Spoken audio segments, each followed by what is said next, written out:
good looks, Mr. RJ Sheedy.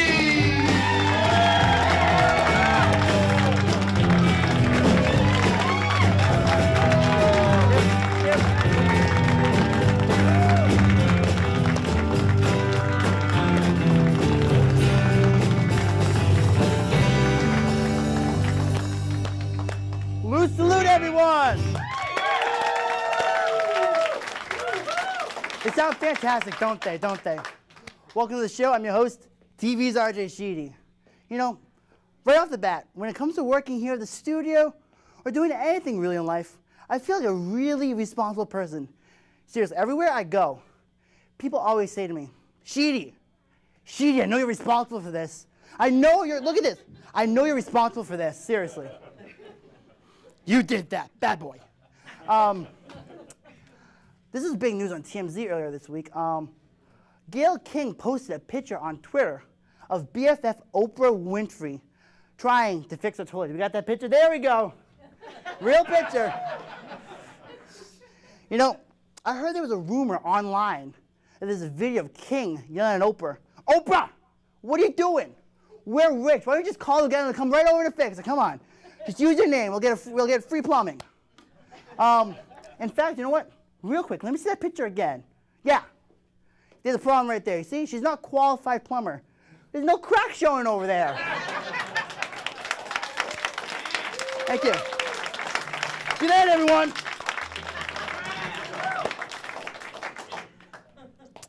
According to reports, bear attacks have become more common. Yeah.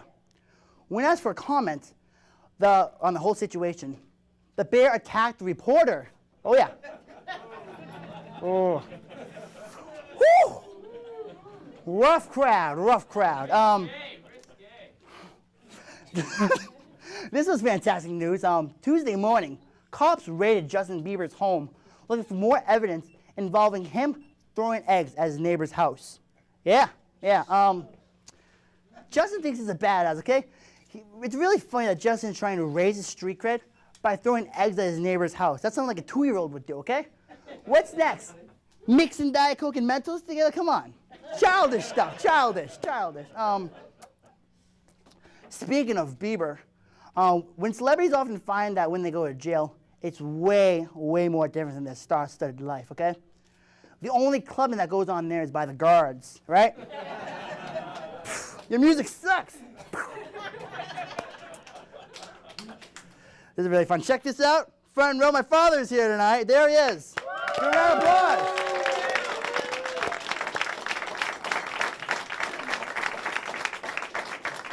He was nice enough to hold the applause sign tonight. We begged and begged and begged. He said he'd hold it for tonight, you know?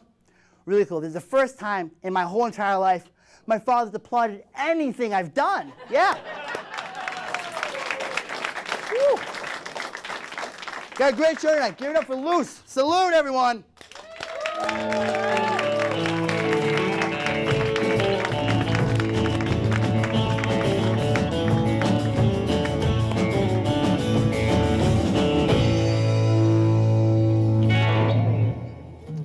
Yeah, buddy.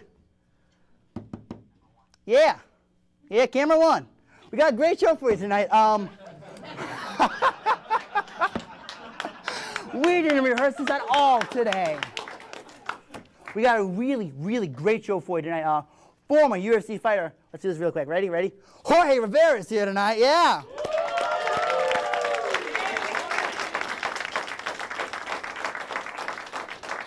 I was told to give you guys this, so if anyone wants 1 week free of the Rivera Athletic Center, come see me after the show. You get a week free if you really want it. Very nice of him, very nice. Also, we got a funny stand-up comedian tonight. Okay, these cameras are standing. What am I going to go into? Very funny stand-up tonight. Dennis Wirth is going to be here. He's very funny. And of course, Loose Salute is in the house, everyone. Yes, indeed. There's a billion pages on Facebook. There's a billion pages. A lot of them post really funny stuff. And, you know, we're going to do a little bit right now where I show you some of these really funny stuff. You guys ready for this? Yeah. Let's roll this stuff. first one on the list. I didn't sleep well last night, so I made my coffee this morning with Red Bull instead of water. I got halfway to work before I realized I forgot my car. Yeah. Next one, we got Matt's Holes run on Dunkin', Sisters run on Starbucks. Yeah. Oh yeah. I don't care what doctor made them. I'm not buying $300 headphones for a 13-year-old. Yeah. Some of the parents enjoyed that one a little bit, I think. Who is Patriots fans? Oh, there we go. But we're Broncos fans. This is what we do. Let's hope the Patriots win tomorrow night, okay? Let's hope the Patriots win tomorrow night. Yeah.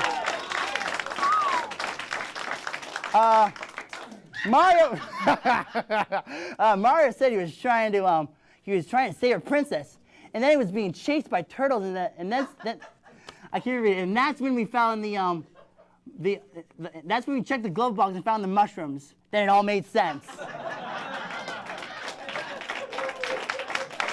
Undercover boss.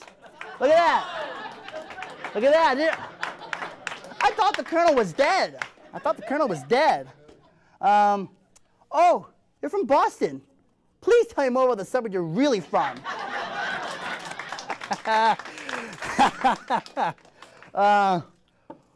I can't. Yeah, just read that for yourself. Does it bother?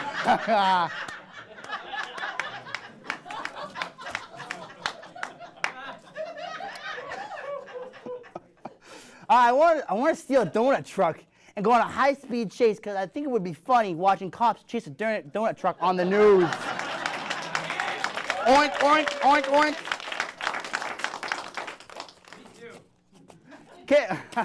Kim Possible is definitely a lesbian. Ooh. Woo! We'll put that one in there. First, Dunkin' Nuts.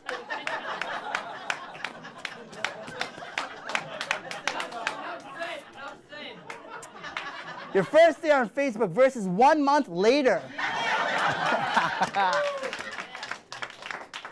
This is killer stuff. Pothead's hardest decision. Do I go with the Lay's or do I go with the Doritos? Or the peanuts? Maybe I'll get the nuts. Beep, beep, beep. Here's that hard-ass bowl with cold food in it you wanted. Just the way Mom used to make it. I didn't mean to say anything for that one. That one just let it sit for a minute. There we go. And that was stuff we found on Facebook, ladies and gentlemen.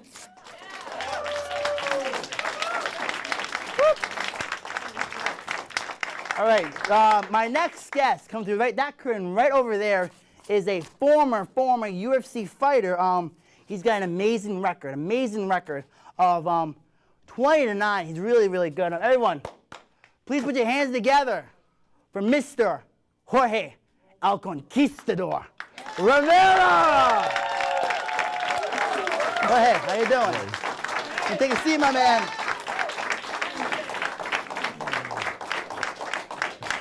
My man, how you doing? Good, how are you? You're a legend. I was doing some research on you. We found a clip. Let's roll this thing. Check it out. 6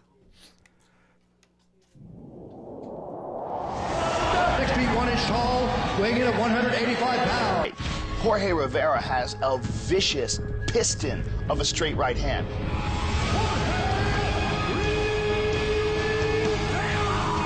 Rivera pounding away. This is ugly. I feel like I want to not just beat him, but finish him. Another nice right hand. He's wobbled. At the end of the day, I want my name to be synonymous with kicking ass.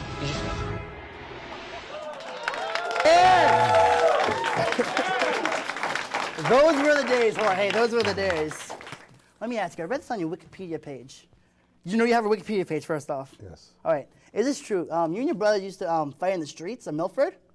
My younger brother, yes. My older brother, yes. Why? I mean, that seems like were you guys just, what's the word? Ridiculous as kids, or just really angry as kids, or what was it? No, just moved here from a different place, grew up here, and that's how it was when we were growing up.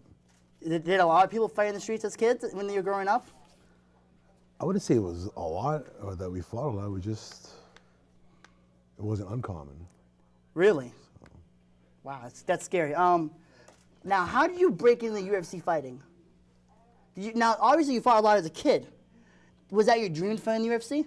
No, it actually was something that I saw on television, and I was fascinated by watching a smaller guy being able to beat a bigger guy.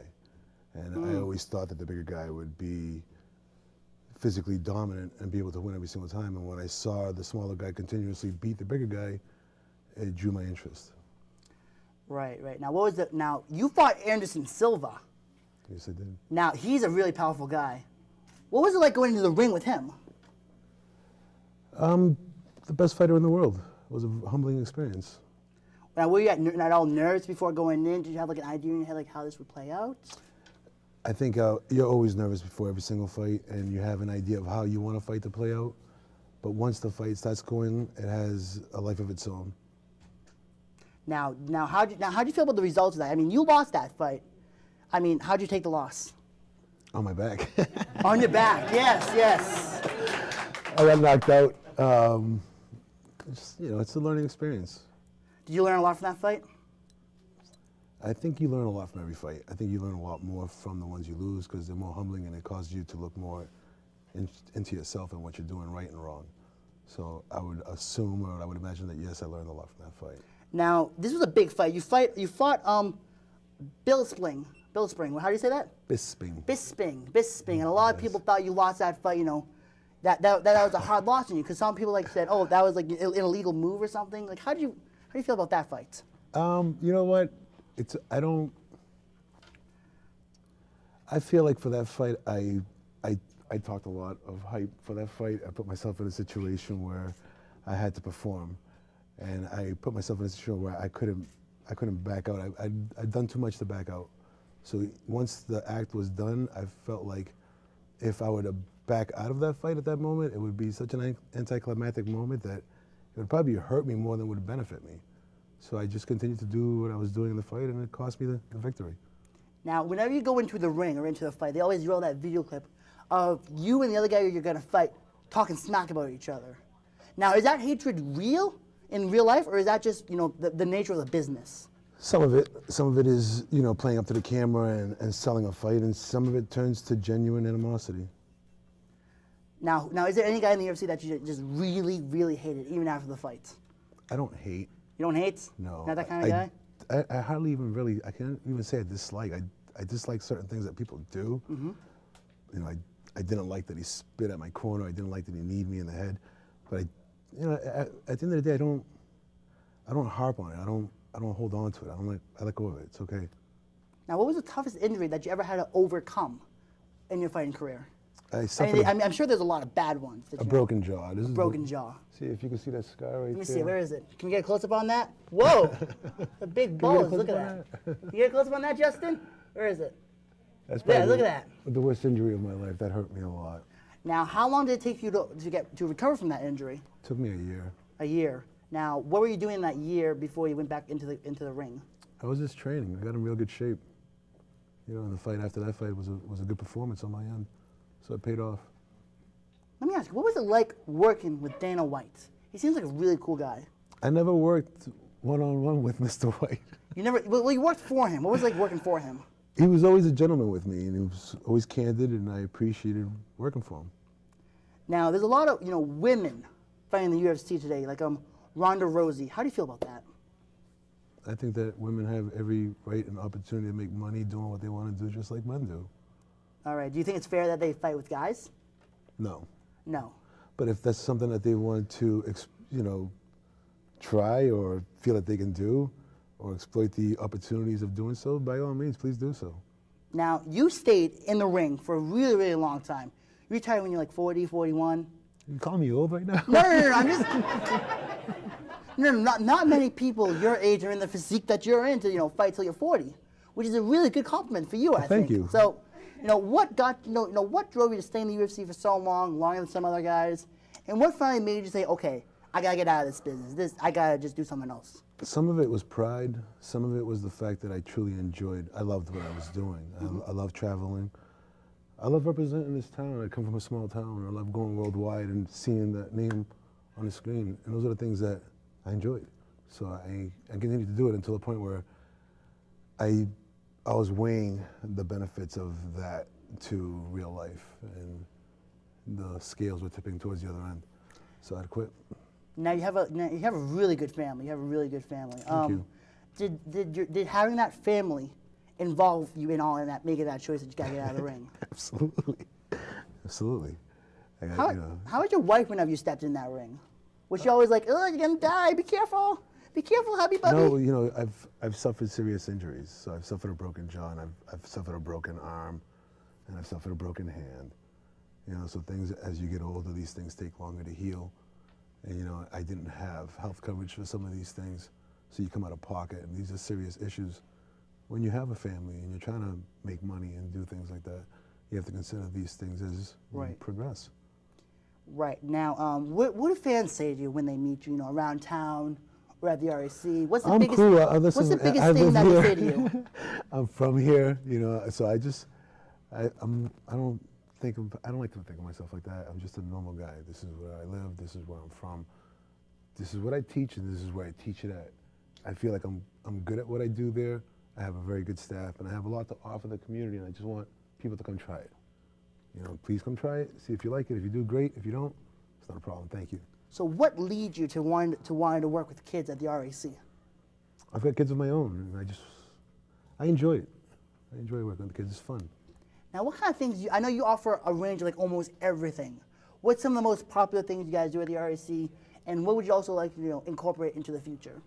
In the future, I would like to do everything. Anything I get my hands on, absolutely. I would like to do some yoga in there and have a bigger strength and conditioning facility where I could offer more to people, so I could be more like an adult playground, where people come in for working out.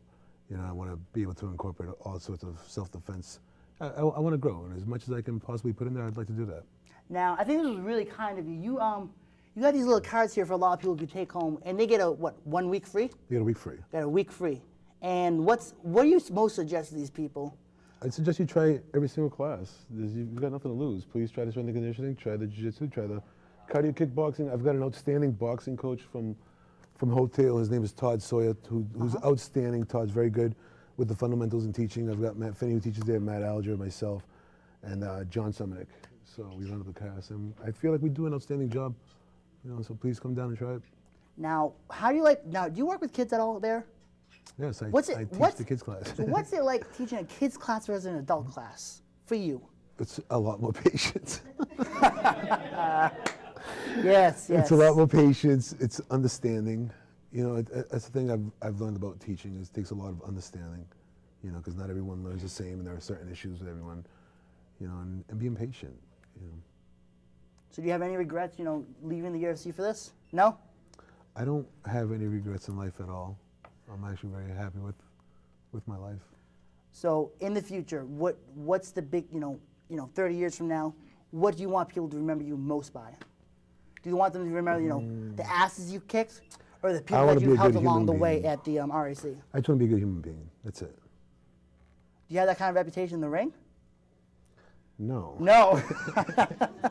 Of course not. Of course Two not. different things. Now, before we go on, practice a little bit of jiu-jitsu. Now, talk to the people. How long have you been practicing jiu-jitsu for? I started practicing jiu-jitsu about 15, 16 years ago. I started under Jason DeLucia, and back then it was more of a shoot fighting style. I went to a friend of mine named Keith Raquel, who was teaching me in Clinton, who introduced me to Doug Kalenda, who introduced me to Tim Burrell, who is my teacher. Very nice, very nice. So now we got a little game for you. It's a little trivia game. Chance to lean back a little bit and have a little bit of fun. Okay. No harm in it at all if you fail miserably. It's time for 5 questions, everyone. Yeah.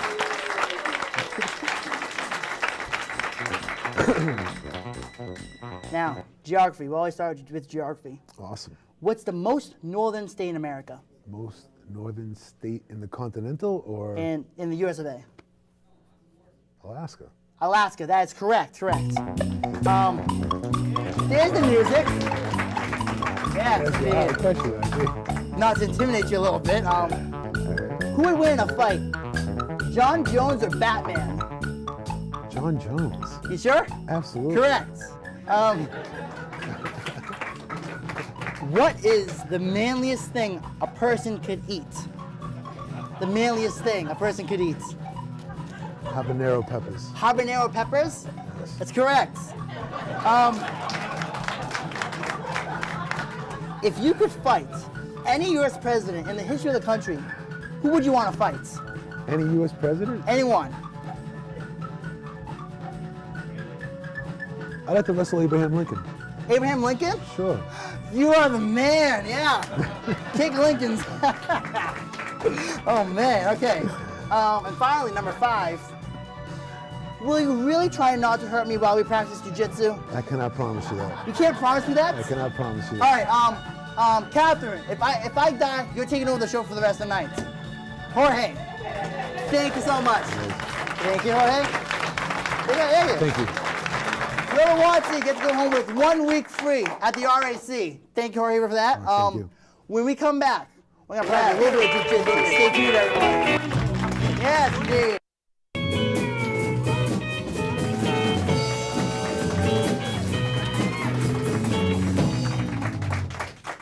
Salute, everyone. Sitting on stage here is Jorge, and do you want to introduce your little daughter over here? This is Mariana Hope, my baby. Your baby, yes. How tough of a girl is this kid? How tough is she? She's very tough. So the boy should be scared when she gets older? I hope so. All right. Now, talk to me. What are we going to do today? Well, today I'm going to show you some very simple, basic self-defense, and I'm going to go sneak up behind her and grab her, and she will take me down and put me in an arm round. It's a submission hold, locking out a person's arm. Give me a second. Do you really think she can do that to you? I think she can do it to you. I'm going to stand back and let the action happen. So I creep up, and sneak up behind her and grab her.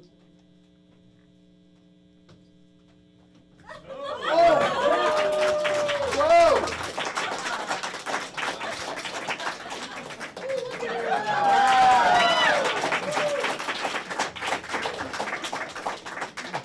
I got my work cut out for me. Wow. Okay. Who am I going against? You or her? I'll go against you. I'll go against you, RJ. Sure. Yeah. Sure. All right. So what are you gonna do? Stand right there? Oh, wait. Wait. What? No. What? What do you want to do, buddy? Here. Let me tap you on the shoulder and see how this works. Okay? Yeah. Yeah. What do you want to do? Okay. Turn around. You want to choke me, RJ? Go ahead, choke me. Go ahead. All right. Give me a choke. All right. Let's see. We're good. Go ahead, RJ. Don't do it. Go ahead. Don't worry about it. I promise. Can we get the little girl back in here? Come on, just go ahead. Put it on me. All right. Don't be afraid. I promise I won't hurt you. Wait, what am I doing? Yeah, that's what we're. Oh,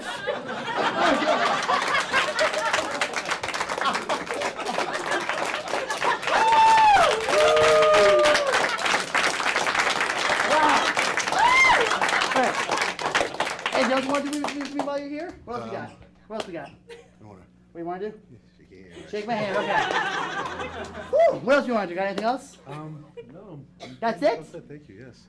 All right, I want to try throwing you on the ground. Can you show me how I can do that? How would that work? You're going to get one hand underneath the armpit, grab him by the wrist. Okay. You're going to step over the front. Over the front? Pull him to you. Pull me. Hip toss. Okay. Wait, can I do that with a little girl? There's no way I'm gonna take you down. So you're going to go one hand. One hand? One hand on my armpit. Over there. Grab my wrist. Grab your wrist. Step this foot in front of mine. Let's put it in front of yours. Nope. Which one? This foot. Let's put it in front of yours. Yes. Now twist your body slowly because I don't want Very to get slowly. Yes. And right. Whoa! Yeah! Wow, that was a lot of fun. One more time. Can I see that girl take you down? Absolutely. Come on. Show me again. Let's see this again. Yeah, buddy. Let's go.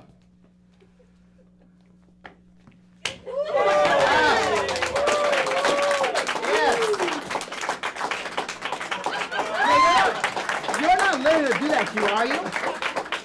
She's not- not to pick up a 200-pound Now- man, but Because you're daddy, are you letting her do that to you, or is that really how she is? no, she could do it to someone her size and her age, but I'm a lot bigger and stronger. Oh, so you just let her, take you down.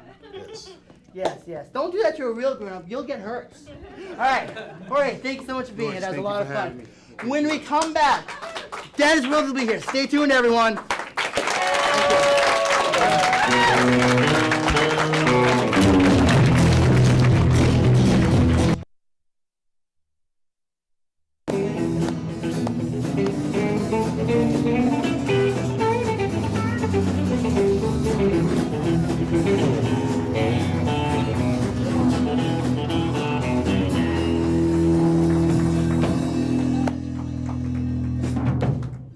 Welcome back to the show where we're going to kick our next guest's butts. Yeah. Oof, that wasn't funny. Our next guest is a very, very funny comedian. Please welcome Mr. Dennis Wirth. Yeah. Thank you. Thank you very much. I'm the eye candy for this episode. Thank you. You ever have one of those nights you walk into a television studio and you just know you got it going on, man? I had one of those nights. Made the long drive up here from Gardner. They told me there'd be food, so I held off. Drove by McDonald's. I got close, saw the sign over 1 billion served daily. Kept driving by because I hate waiting in long lines. Got out there, I gotta go to Burger King, right? Because Burger King's slogan is Burger King, we do it your way. I thought that was a cool slogan, right? Burger King, we do it your way. Figured I'd put that slogan to the test. I went into Burger King, lady came to the counter, she said, can I take your order? I said, at my house, my girlfriend cooks me a hamburger topless, I eat it, then we make love on the kitchen table. Long story short, Burger King does not do it your way. It's baloney.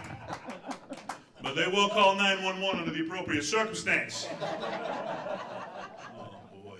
If a midget goes mini golfing, would that be considered regular golf? Something to think about right there, man. Got some Domino's pizza the other night. You guys like Domino's? Yeah, the slogan's 30 minutes or less. You impressed with that? 30 minutes or less. I'm not impressed with that. I know him personally better than Domino's 30-minute guarantee, because my girlfriend's nickname for me is the Minute Man. You know what that's like, right, RJ? He knows what's going on, that's all right. Got some Chinese food the other night. You guys like Chinese food? I like it just a little bit. No, the Chinese are messing with us in my town. I don't know about your town. I'll tell you why. I got it delivered to my house, right? I opened up the bag. I ordered lobster sauce. I got it at a pork and no lobster in it. I ordered an egg roll. I got it at a cabbage and no egg in it. I ordered some crab rangoons. I got them. They had cream cheese and no crab in it. So I ended up, I paid them with a check to a bank account that had no money in it. I said, two can play at this game, all right, man? But they ended up, they got the best of me in the end, though, because I opened up my fortune cookie and I said, do you know where your cat is? You guys eat at the same restaurant as me, I see. That's good, man, all right. If Dolly Parton was on the Titanic, would she have lived? Something to think about later on, I don't know. I was going to a comedy gig the other night, and on my way back on the way home, I stopped to get a cup of coffee, and my change back from the coffee on one of the $1 bills, it was written down, go to George.com and track where this dollar bill has been. Anybody else got one of these? You know what I'm talking about? What level of boredom have you hit in life where it makes sense in your head to go track where a dollar bill has been? I've been bored before. I got the weekend off from work, sitting around the house, nothing to do. I got so bored one time, I went to my caller ID and I looked up the telephone numbers of the telemarketers that had called me all day, and I called them back just to ask them if they were happy with their long-distance carrier.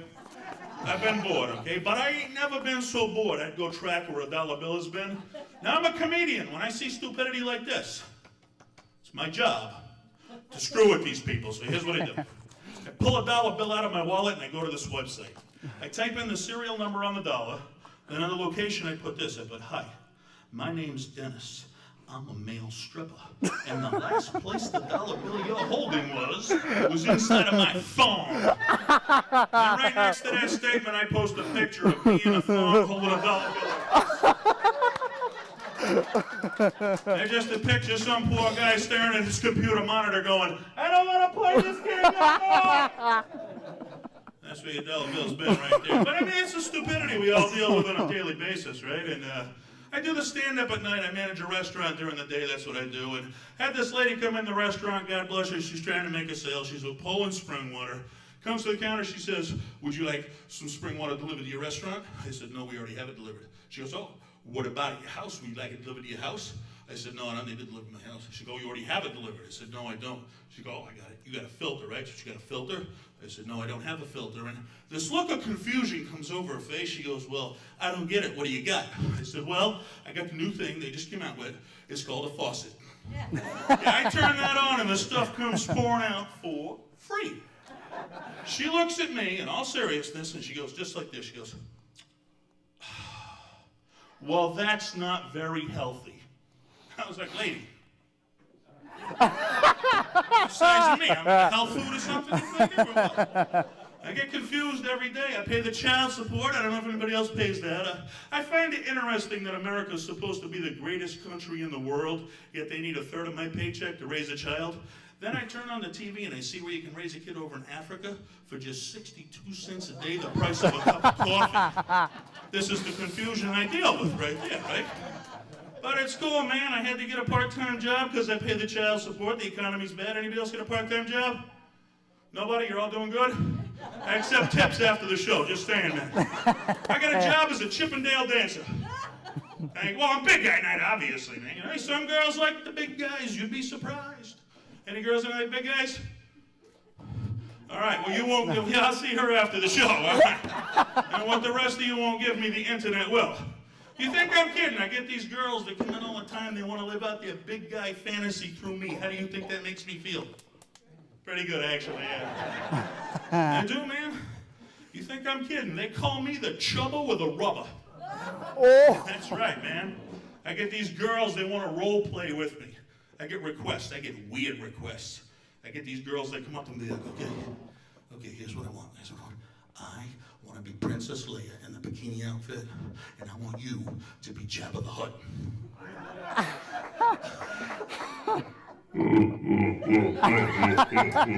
That's my Jabba the Hutt. I get other requests, weird requests, man. I get these girls, they come up to me, okay? Here's what I want. I want to be a little girl sitting on your knee, and I want you to be Santa Claus. Okay? I want Santa to give me a gift that's 12 inches and it'll make me feel like a naughty girl. I don't think you've been that good a girl this year. Why don't you ask Santa for a little smaller gift? You think I'm kidding, ladies? Let me tell you something. Once you go big, that's what you'll dig. Hey, once you've had fluff, a regular man's just not enough. Ladies, if you're in need of a dollar dance, why settle for half a man? You give Big Dan a chance. And I can't do the rest of that routine with a little girl sitting here, so I'm Dennis Wirth. Thank you very much. Great. Thank you. Come take a seat, my man. Come right on over here. Thank you. How are we doing tonight? I'm doing good. How you, RJ? That was a fantastic set. Thank you. so Now, much. a lot of kids, a lot of comics when they were kids, they always say, "Oh, I used to be really funny as a kid, try to fit in." Were you like that? No. Never. No, I had a real strict dad, man. I opened my mouth and he'd yell at me. So I actually shock my friends that I'm doing comedy now because I was such a quiet kid all Really? the time. Yeah. Well, it wasn't that I didn't have anything to say. I was just scared to say it because I knew I'd get yelled at. Right. I guess later in life, it's all coming out of me now. So when did you really start your stand-up gigs?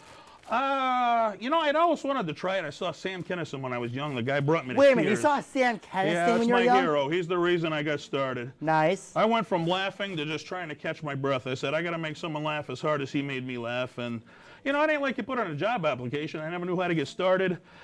Checked my mail one day. The local college had night courses, introduction to stand-up comedy. I went down there. Wait a minute. The night class had stand-up comedy That's what introductions? they had. I took the class, and I've been going ever since. Can you sign me up for that class? Because they didn't really laugh that much at my monologue. Well, it's a good class. Jerry Caruso teaches it, and I've stayed friends with Jerry even after the class, and he's a good friend of mine. What was the biggest gig you ever gotten so far in your stand-up career? The biggest gig? Yeah. Or my favorite gig? Well, tell me the both of them. Let's see what we got. My biggest gig, I was up in Maine with Chance Langdon, a Boston comedy legend, and we performed for, it was like over 300 people, almost 400. That was a really good time. Nice. Then my favorite gig is my sister, when she was young, she had muscular dystrophy, and she went to a special needs camp, and somebody had to sponsor her to go. And I said, you know what, years later, I'd like to give back. I got all my friends together.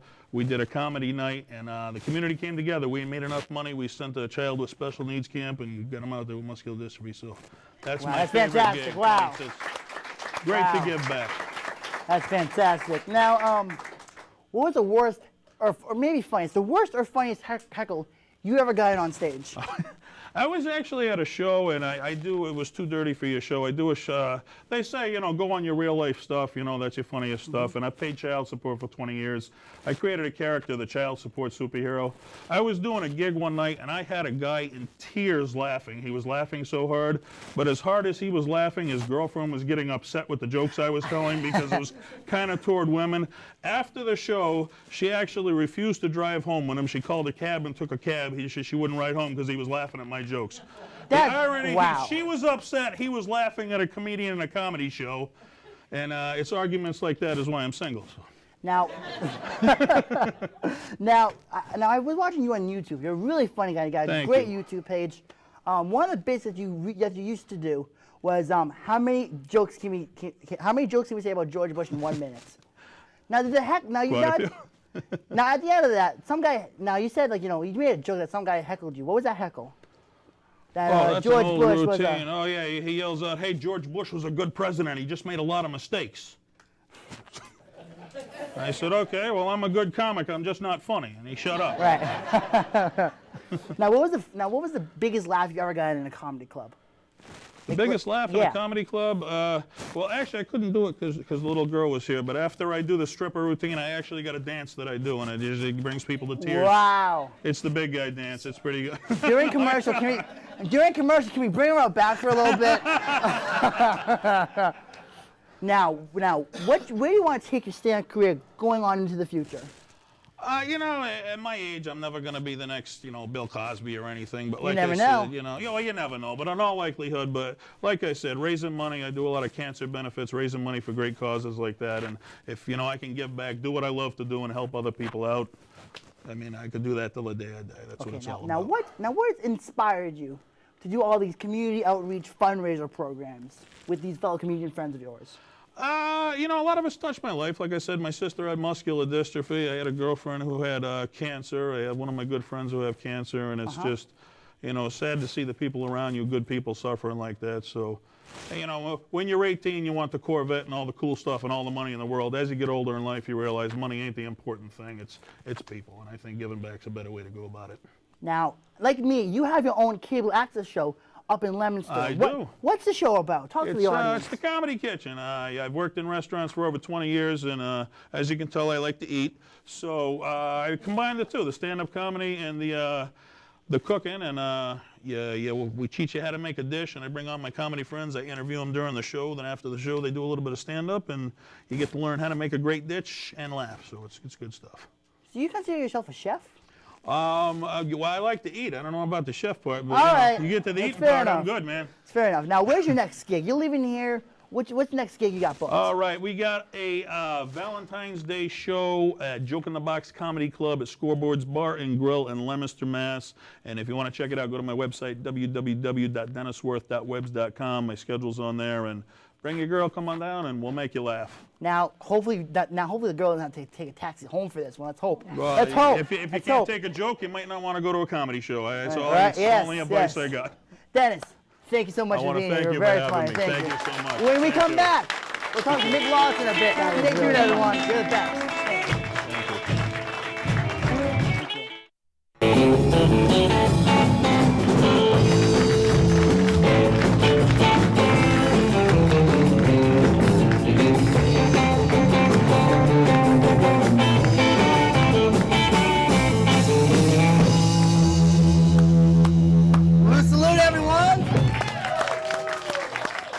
Next to me is you're the lead singer, right?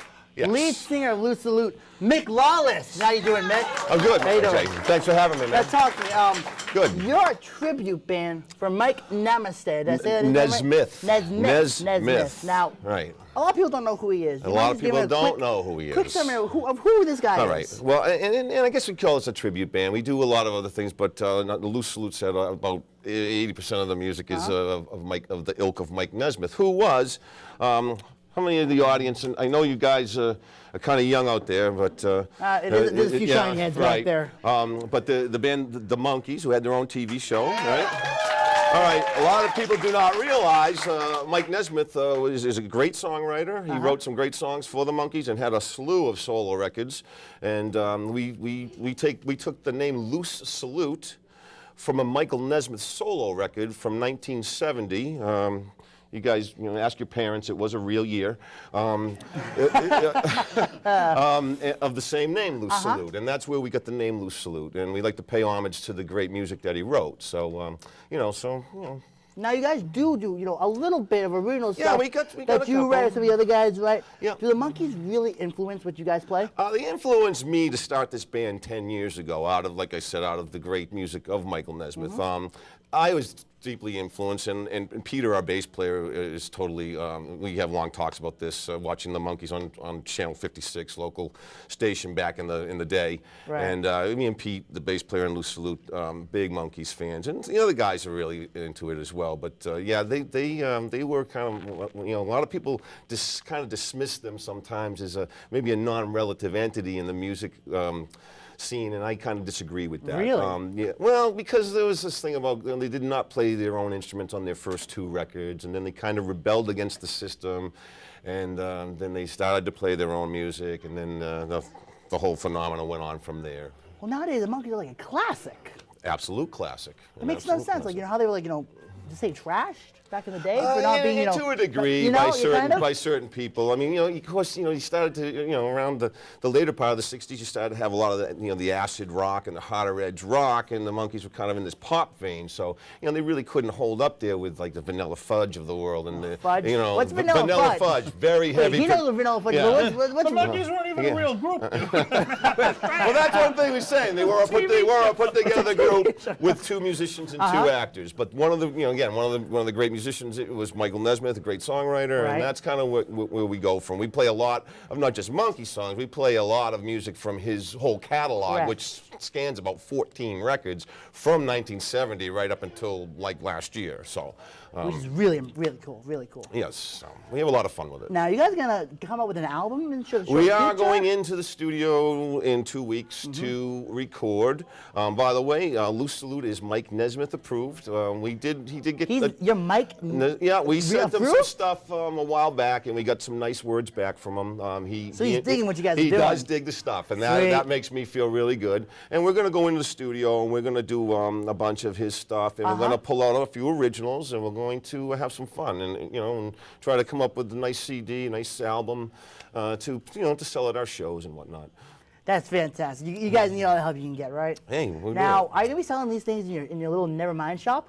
My Nevermind shop. I guess I can do a little plug for Go my ahead, Nevermind plug it, shop. plug it. Okay, well, those of you who like tasty, delicious vinyl records, you kids probably don't know those, right? What's The vinyl? little things that spin around, right? Vinyl records. What's right? that? Records. You know what Exactly, they yeah. are. So anyway, I have like a kind of an old-style, full-fledged record store located on Route 140 in Upton, right across from the Upton Town Hall. It's called the Nevermind Shop. The technical name is the Nevermind Poster Shop. Heavy on the vinyl records. We have fantastic audio systems. If anyone wants to get into like old audio gear, old Right. record players, we have posters, CDs, a lot of memorabilia, and just so all the good stuff. So. Now, is there any CD or album that you really want to come through the door that hasn't come through yet? Well, I'd love to get a Beatles First State Butcher cover, but that Oh, has it's- not oh, come. yeah. That has not It's a come through great the door album as cover, of late. yes. No, that's the one with the little doll parts and the meat. How and much is that stuff. going for? If it's in You know, pristine if it is a condition? First State thing that was actually, you could almost ask your price at this point. Okay. Probably First State, totally mint. It could be about $6,000, $6,500 For a vinyl record? For the cover is the most important part on that, honestly, because it would hit the shop, it hit the stores for about a week, and they deemed it too offensive, and they pulled it off the shelf. So That's crazy. And then they That's actually crazy to think pasted of. over a new cover. So there's a lot of paste overs out there, which people, professional guys, like there's a guy in Chicago who actually peels the cover professionally for you. Wow. So there's a lot of. I'm a true record geek, so I know all these things. You know all this but stuff. That's yeah, fantastic. $5,000 for a record? Yeah, for one of them, yeah. So And how much believe was it or it? not. Support payments coming in as well. Mike, thank you so much. Thank you so much for being here. Your band sounds fantastic. All right, man. Go over for a few more songs. All right, Go on all off. right. Go on off. I want to thank Jorge Rivera for being here. Jorge's fantastic at what he does. Guys, anyone in the audience, 1 week free at the Rivera Athletic Center. If you want it, come see us after the show. Big thanks to Dennis Wirth. He's very, very funny. Now, put us off the air. Put your hands together for Loose Salute, everyone. Yeah. All right. All right, this is a song called Sweet Young Thing.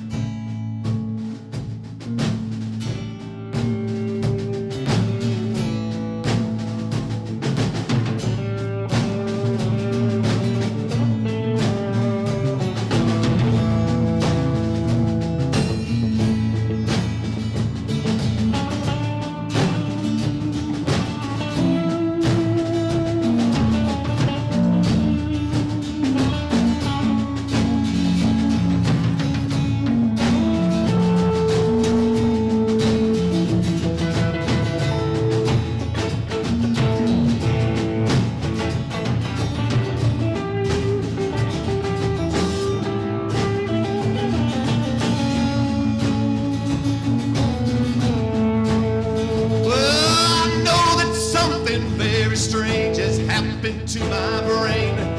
I'm either feeling very good or else I am insane. The seeds of doubt you planted have started to grow wild, and I feel that I must yield beneath the wisdom of a child. And it's love you bring that I can't deny. All these things, when I see them in your eyes, sweet young thing, sweet young thing.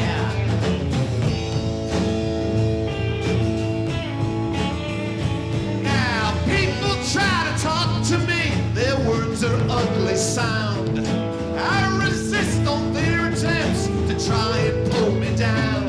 I turned onto the sunset like I've never been before. I listen for your footsteps and your knock upon my door. And it's love you bring with thoughts of bluer skies. All these things, when I see them in your eyes, sweet young thing. Sweet young thing.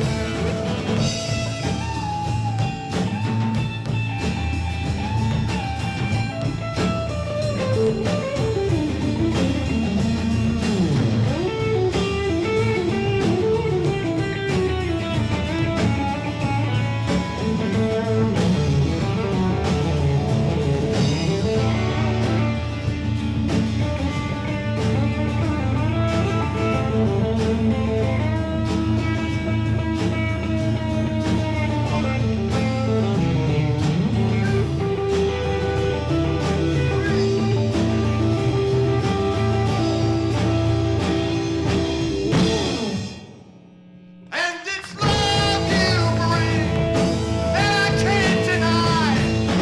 All these things, when I see them in your eyes, sweet young thing. Sweet young thing.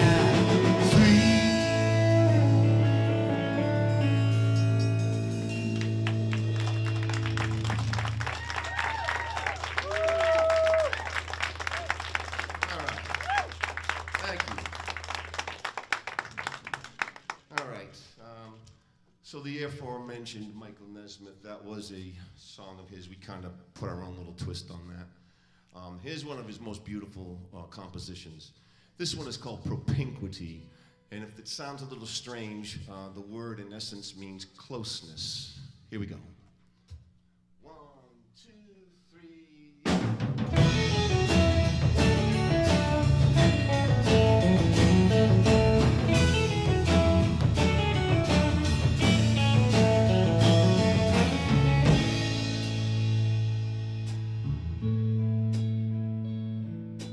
I've known for a long time the kind of girl you are, of a smile that covers teardrops when your head yields to your heart, of things you've kept inside that most girls couldn't bear.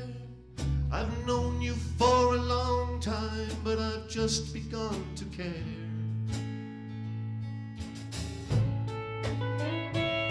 I've seen of all the heartaches, I've seen of all the pain. I've seen you in the sunshines, and I've seen you when it rains. I've seen you make a look of love from just an icy stare. I've known you for a long time, but I've just begun to care. Oh, I know I've been blind to not have loved you all this time, but the image of you wasn't clear. I guess I was standing too near. Oh, it's taken me a while, but I have finally found what you are to me, and that's what really counts. And what you are to me is something we can share. I've known you for a long time, but I've just begun to care.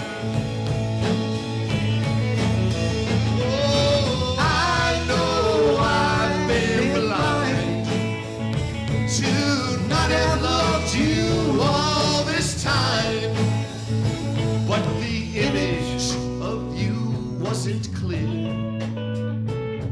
I guess I was standing too near. Oh, it's taken me a while, but I have finally found what you are to me, and that's what really counts. And what you are to me is something we can share.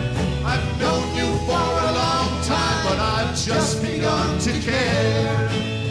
Yeah, I've known you for a long time, but I've just begun to care.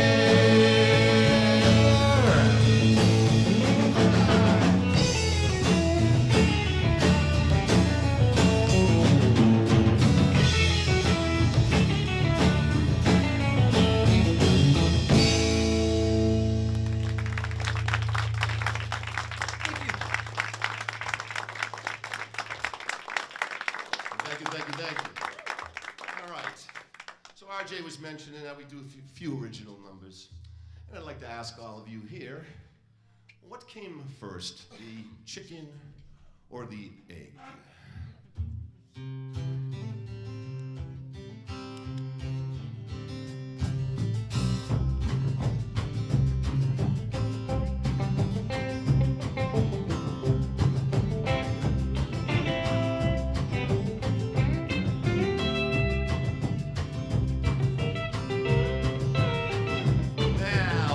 Came first, the chicken or the egg? Now I'll take mine over easy with a side of hollandaise. And how are you, you ask? I heard you say.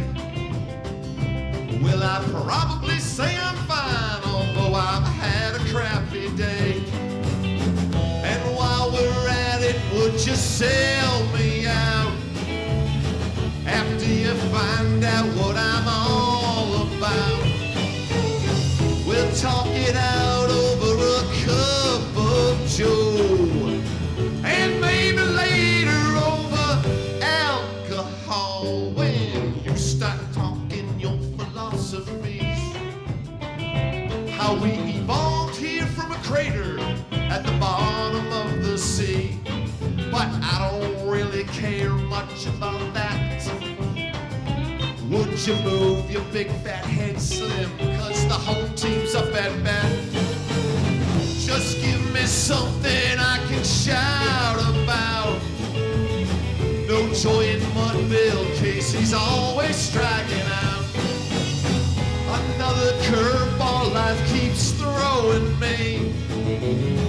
Hand me my glasses, Slim, 'cause it's getting hard to read. Well, I quit cigarettes 'cause they're no good for me. And now all my joints are aching, and my Coke is caffeine. great, but growing old is a state of mind. Then I'm forever 17, but my back is 65. I'm on the road when morning comes around. I feel like I'm bitten from the lost and found.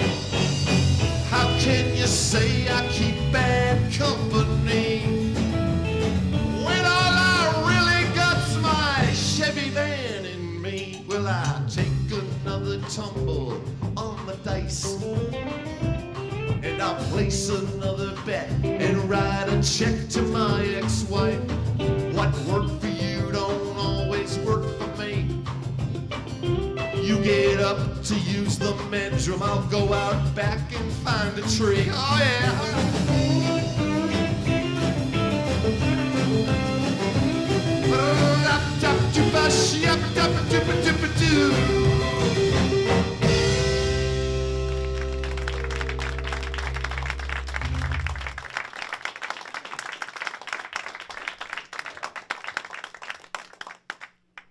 All right, the chicken or the egg.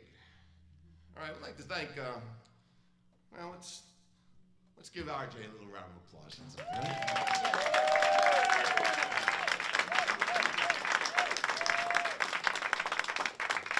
This is cool.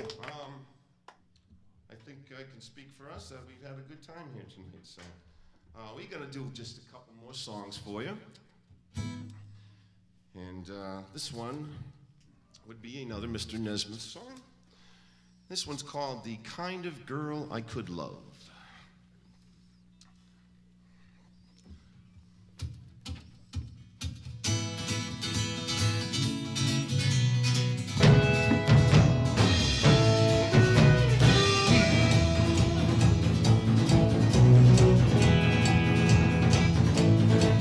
Hey girl, you look mighty good to me, and I know that you got to be the kind of girl I could love. You got the sweetest pair of eyes, and your kiss would be paradise, the kind of girl I could love. You do something to my soul that no one's ever done. And if you're looking for true love, then let me be the one.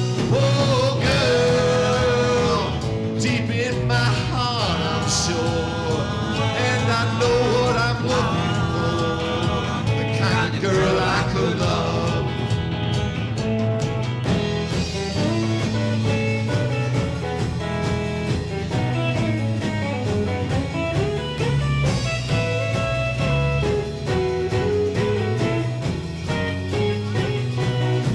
Oh girl, you look mighty good to me, and I know that you got to be the kind of girl I could love. You do something to my soul that no one's ever done.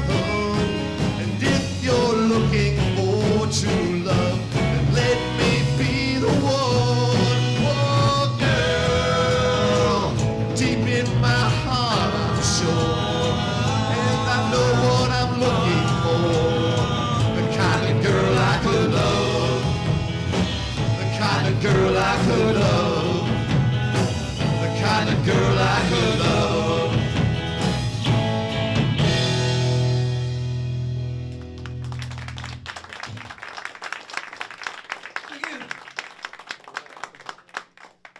Very cool. All right, so.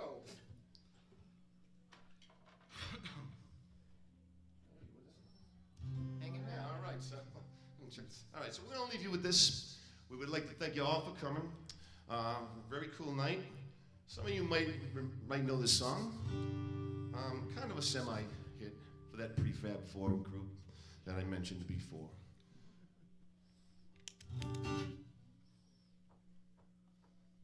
One, two, three. Just a loudmouth Yankee, I went down to Mexico. I didn't have much time to spend, about a week or so. Then I lightly took advantage of a girl who loved me so. And I found myself thinking when the time had come to go. What am I doing hanging round? I should be on that train and gone. I should be riding on the train to San Antonio. What am I doing hanging around? She took me to the garden just for a little walk. I didn't know much Spanish and there was no time for talk. There she told me that she loved me not with words but with a kiss. A fool, I kept on thinking of a train I could not miss. What am I doing hanging around? I should be on that train and gone. I should be riding on the train to San Antonio. What am I doing hanging around? Well, it's been a year or so and I'd like to go back again. And if I get the money, well, I'll ride that same old train. But I guess your chances come but once, and boy, I sure missed mine. Still, I can't help thinking when I hear some whistle cry.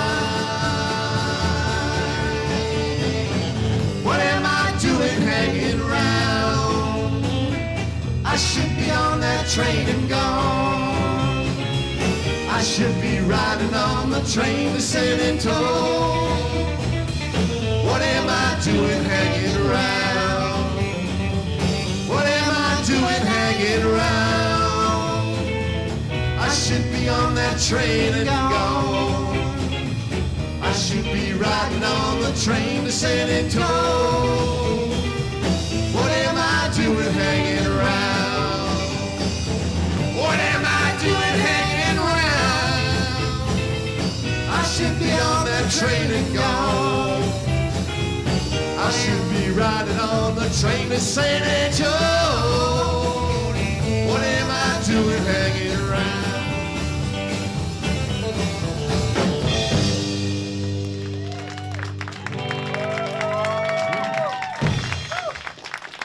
Thanks a lot, guys.